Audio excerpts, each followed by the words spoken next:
बिस्मिल्लाहिर्रहमानिर्रहीम। अस्सलाम वालेकुम डियर स्टूडेंट्स।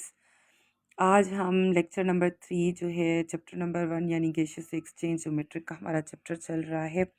गेशियस एक्सचेंज पढ़ेंगे ह्यूमन में। हमने पहले एनिमल में पढ़ा, देन प्लांट में पढ़ा और आज हम ह्यूमन में डिस्कस करेंगे। अच्छा, ह्यूमन में भी लाइक प्लांट एंड एनिमल्स, यहाँ पर भी जो हर एक सेल है वो डायरेक्ट कांटेक्ट में नहीं है हवा के साथ, ताकि वो गैसेस एक्सचेंज कर सके। तो ह्यूमन में भी पर्टिकुलर ऑर्गन सिस्टम मौजूद है जिसकी वजह से ह्यूमंस में गैसेस एक्सचेंज होती है। ठीक है, तो इसमें हमारे पास है रिस्पायरेटरी सिस्टम। रिस्पायरेटरी सिस्टम अब रिस्पायरेटरी सिस्टम में रिस्पायरेटरी सिस्टम ऐसा सिस्टम जिसमें गैसेस एक्सचेंज होती है ह्यूमन में। तो इसमें हमारे पास दो पाथवेज हैं, एक है हमारे पास एयर पैसेज वे, दूसरा है हमारे पास लंग। आज सिर्फ हम जो है एयर पैसेज वे को देखते हैं कि हवा जो है वो किन किन पहले मैंने ये सारे ऑर्गन लिख लिए हैं ताकि आप लोगों को समझ आ जाए वन बाय वन सारे। तो सबसे पहले तो डिस्कस करेंगे हम नॉस्ट्रल्स।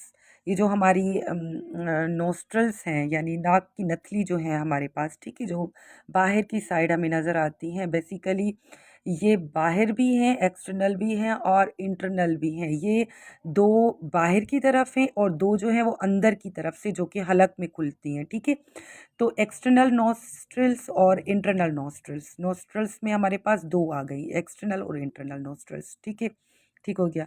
अच्छा, उसके बाद हमारे पास आ जाती है नेजल कैविटी। नेजल कैविटी यानी नोज जो इनक्लोजेज बाय कैविटी, नाक एक खला में बंद, एक कैविटी में बंद है, उसको हम कहते हैं नेजल कैविटी। उसके बाद आ जाता है हमारे पास फेरिंग्स। ठीक है, फेरिंग्स आ जाता है, देन लैरिंग्स आ जाता है। लैरिंग्स को हम वॉइस बॉक्स भी कहते हैं। आगे इसको डिस्कस करेंगे कि वॉइस बॉक्स क्यों कहते हैं। यहाँ पर फिर एक फ्लैप ऑफ टिश्यू लगा होता है, एक ढक्कन, एक सुराख लगा होता है जिसको हम ग्लोटस कहते हैं, और उसके ऊपर एक फ्लैप ऑफ टिश्यू लगा हुआ होता है जिसे हम कहते हैं एपिग्लोटस। ये भी आगे चल के मैं आपको समझाती हूँ। अच्छा, लैरिंग्स के बाद आ जाता है ट्रेकिया, ठीक है, जिसको हम विंड पाइप कहते हैं। देन आ जाता है ब्रोंकाई। ब्रोंकाई जो है वो प्लूरल है, सिंगुलर अगर इसको कहेंगे तो ब्रोंकस। इसमें बच्चे बहुत कंफ्यूज होते हैं कि ब्रोंकाई क्या है एंड ब्रोंकस। ट्रेकिया जो है यानी कि एक पाइप है ना, पूरा जो हम कर रहे हैं, तो जब दो हिस्सों में डिवाइड होगा, मैं आगे चल के आपको ये क्लियरली समझा दूंगी। आज सिर्फ मैंने ये कंपोनेंट्स लिखे हैं कि रिस्पायरेटरी सिस्टम में कौन कौन से कंपोनेंट्स आ जाते हैं, ताकि आपको पहले आइडिया हो जाए। ठीक है, ब्रोंकाई जो है, ट्रेकिया जो है, आगे चल के दो नालियों में डिवाइड हो जाता है जिसको हम ब्रोंकाई कहते हैं, सिंगुलर ब्रोंकस कहेंगे, यानी एक नाली को ब्रोंकस कहेंगे। वो मज़ीद जाके डिवाइड हो जाती है छोटी छोटी नालियों में, उसको हम कहते हैं ब्रोंक्यूल्स, और वो एक पाउच लाइक स्ट्रक्चर में खुलते हैं, मज़ीद एलोवेलर डक्ट्स में। और फिर वो एक छोटी छोटी थैलियाँ होती हैं, सेक लाइक स्ट्रक्चर होती है, क्लस्टर ऑफ सेक होता है, उसे हम कहते हैं एलोविलाई, एलोविलस सिंगुलर कहेंगे। ठीक है, ये है functional unit of respiratory system. तो ज़्यादातर क्वेश्चन यही आता है कि functional unit of respiratory system क्या है, तो वो है एलोविलाई। ठीक है, एलोविलाई। अच्छा, उसके बाद थोड़ा सा हम डिस्कस करेंगे एयर पैसेज वे को वन बाय वन, सारे जो भी मैंने आपको ऑर्गन लिखवाए हैं उसको डिस्कस करेंगे। अच्छा, सबसे पहले तो हम नेजल कैविटी को देख लेते हैं। तो मैंने आपको बताया कि नोज़ जो है वो इनक्लोजेज है by cavity, is called the nasal cavity. Nose एक खला में बंद, एक कैविटी में बंद है जिसको हम कहते हैं नेजल कैविटी। ठीक है, इसका फंक्शन क्या है, नेजल कैविटी का फंक्शन क्या है? देखिए, कोई भी चीज़ अल्लाह ताला ने ज़ाया नहीं रखी, हर चीज़ का फंक्शन है, जो भी उसने खलकी है उसका फंक्शन है।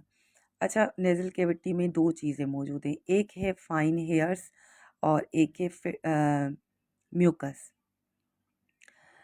फाइन हेयर, जब हम ये वर्ड बोलते हैं ना, बहुत ही प्रिसाइज वर्ड है कि फाइन हेयर्स, क्योंकि हेयर्स तो हमारी बॉडी पर भी हैं, हमारे बालों, हमारे सर पे भी हैं, लेकिन यहाँ पर हम कहेंगे फाइन हेयर्स।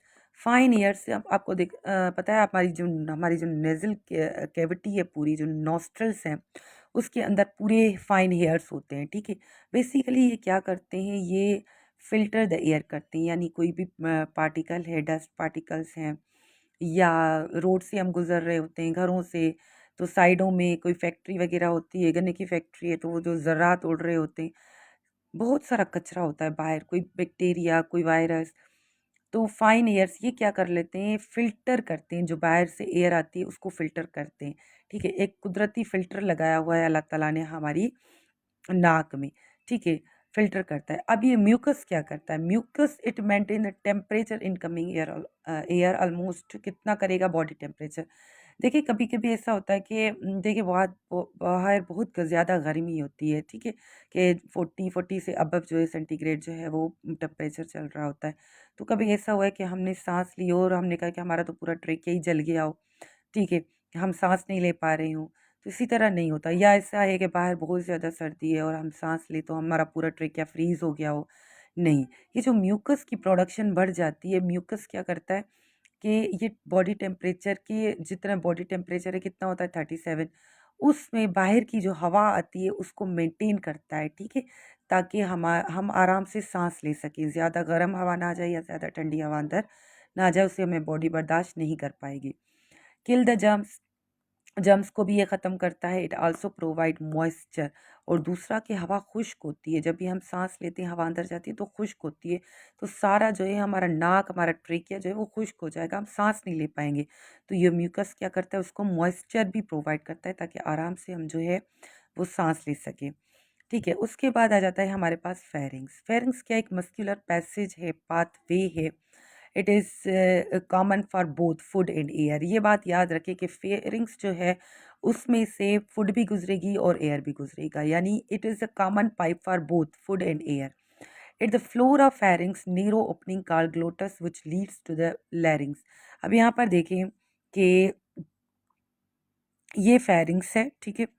फेरिंग्स जो है वो आगे चल के डिवाइड हो जाती है, एक हो गया हमारा लैरिंग्स और दूसरा हो गया हमारा trachea.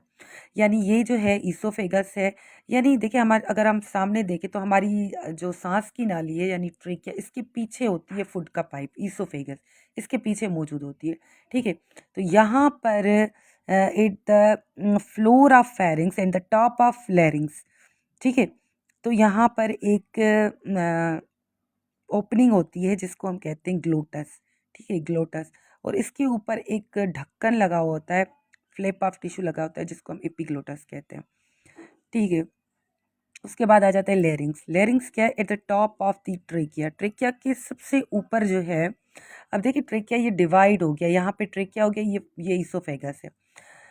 Trachea is called लैरिंग्स at the top of trachea, trachea के ऊपर जो है वो लैरिंग्स मौजूद है, यानी ये एक छोटा सा बॉक्स रखा हुआ है अल्लाह ताला ने, जिसको हम वॉइस बॉक्स भी कहते हैं, ठीक है। तो it is also called voice box, इसमें से साउंड प्रोड्यूस होता है। तो बेसिकली इसमें क्या लगा होते हैं, इसमें लगे हुए होते हैं वोकल कॉर्ड्स, इसमें वोकल कॉर्ड्स लगे ना, जैसे बैंड होते हैं ना, फाइब्रस बैंड की तरह, जैसे गिटार होता है, गिटार में वो तारें लगी हुई होती हैं। Fibrous bands of two pairs, दो पेयर की फाइब्रस बैंड्स लगी होती हैं। It vibrate when air passes through, जब भी हम सांस लेते हैं तो एयर उनमें से पास होती है और इट प्रोड्यूस साउंड, वो साउंड प्रोड्यूस करती है and convert into specific speech. अब देखिए साउंड अगर हमने फिजिक्स में पढ़ा हो, आपने पढ़ा हो कि कैसा, फिजिक्स कहती है कि जब भी किसी बॉडी से कोई चीज़ टकराएगी उसमें वाइब्रेशन पैदा होगी तो साउंड प्रोड्यूस होगा। अब देखिए साउंड तो एनिमल्स भी प्रोड्यूस करते हैं, लेकिन सिर्फ बोलने की खासियत यानी साउंड को स्पीच में कन्वर्ट की खासियत सिर्फ अल्लाह ताला ने इंसानों को दी है। क्यों? क्योंकि हमारे पास जो हमारा जाज़ हैं, जबड़े हैं, हमारे दाँत हैं, हमारी ज़बान है, ये इस स्पीच को कन्वर्ट, ये इस साउंड को स्पीच में कन्वर्ट करने में हेल्प करते हैं, ठीक है। अब इसको कंटिन्यू करेंगे नेक्स्ट लेक्चर में। थैंक यू, अल्लाह हाफ़िज़।